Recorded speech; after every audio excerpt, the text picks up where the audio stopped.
अड़हुल के फुलवा लोढ़ी लिहली ता पाँच सात पन पाता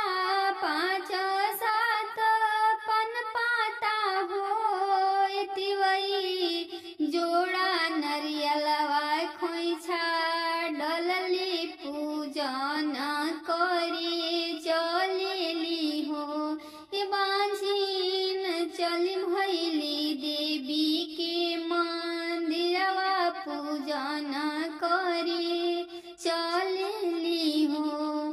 हाथ जोड़ी करेली पूजनवा त सुसुकी सुखी रोवस सुसुकी सुखी रोवस होई माई कवना करा मावा के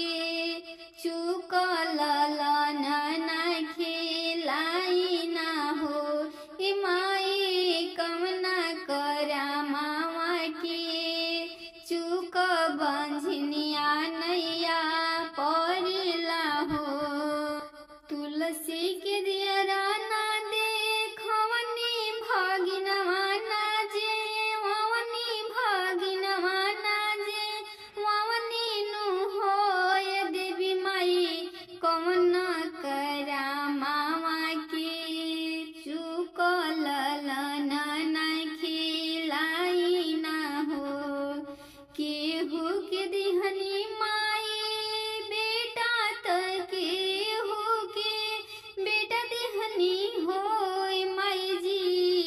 केहू के दिहनी हो दुई चार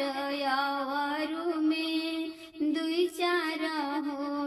ए माई हमहू करा मामा के छोट बालक बिना छछनी बालक बिना छछनी ना हो बांझिन के सुनली माई पुकार परगट होई गईली परगट होई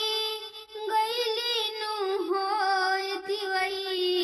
पोछनाए नामा के लोर कर मायापन सुन कर मायापन सुननु हो इतिवई पूर्व जना मावा के लेख होरिलवा नहीं पावेलु होरिलवा नहीं पावेलु हो सास ससुर के मरलू भगिनवा दूधू कारेलू भगिनवा दूधू रावेलू हो इतिवई ब्राह्मण के कैलुआ